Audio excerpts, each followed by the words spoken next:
جو عمران خان کی بہنیں ہیں انہوں نے پاکستان کی اسٹیبلشمنٹ اور حکومت پر جو الزام لگائے ہیں تو اس کو انقلاب ہی کہتے ہیں. یہ جو اتنے شہید ہوئے ہیں نا یہ انقلاب ہی ہے. صرف یہ کہ یہاں پہ توپیں بندوقیں گولے سب چل رہے ہیں اور کس پہ چل رہے ہیں؟ عام شہریوں پہ.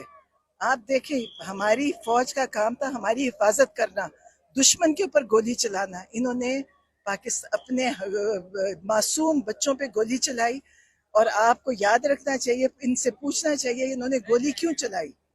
ان سے گولی چلانے کا حساب لینا چاہیے.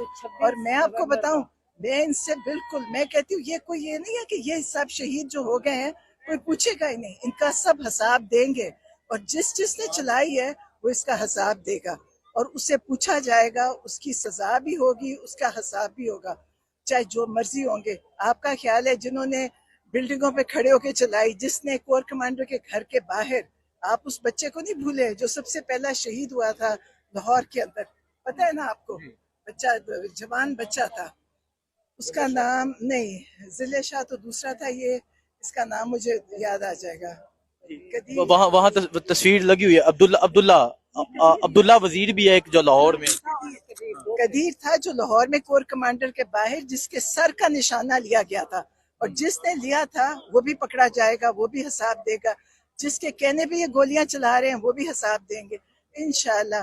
یہ ایک طرح سے لوگوں کو عمران خان جو سزا پاکستان کی اسٹیبلشمنٹ اور حکومت پر جو الزام لگائے ہیں وہ بہت تشویشناک الزام ہے. ان کا کہنا ہے کہ ان کو جناب جو مجبور کیا جا رہا ہے حکومت کے ساتھ اسٹیبلشمنٹ کے ساتھ مذاکرات کرنے سے، کہ کسی نہ کسی طریقے سے حکومت کے ساتھ اسٹیبلشمنٹ کے ساتھ مذاکرات کر کے پاکستان کو چھوڑ کر ہم لوگ چلے جائیں. لیکن ایسا نہیں ہوگا. جو اسٹیبلشمنٹ پر پاکستان تحریک انصاف کے چیئرمین عمران خان کی بہنوں نے، ہمشیرہ نے جو الزام لگایا ہے وہ میں آپ کو ذرا سناتا ہوں، وہ ذرا سنیں. اس کے بعد تفصیل سے جناب اس ٹاپک پر بات کریں گے کہ اسٹیبلشمنٹ جو ہے وہ کیوں عمران خان کی بہنوں کو، فیملی کو مجبور کر رہی ہے کہ وہ کسی نہ کسی طریقے سے وہ جناب عمران خان کے ساتھ مذاکرات کریں، عمران خان کی بہنوں کو مجبور کریں کہ وہ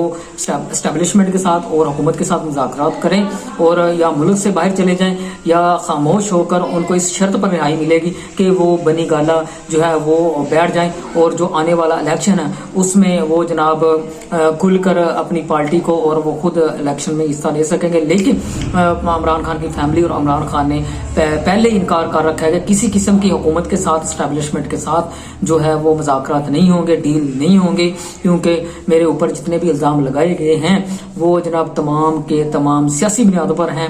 میں نے کوئی کرپشن نہیں کی، نہ ہی میرے اوپر جو کرپشن کے کیس ہیں وہ سچی ہیں، وہ جھوٹ پر مبنی ہیں. مجھے سیاسی انتقامی کارروائی کا نشانہ بنایا گیا، میرے کارکنوں کو، میرے جو پارٹی ورکر ہیں ان کو سیاسی انتقامی کارروائی کا نشانہ بنا کر جیلوں میں ڈالا گیا ہے.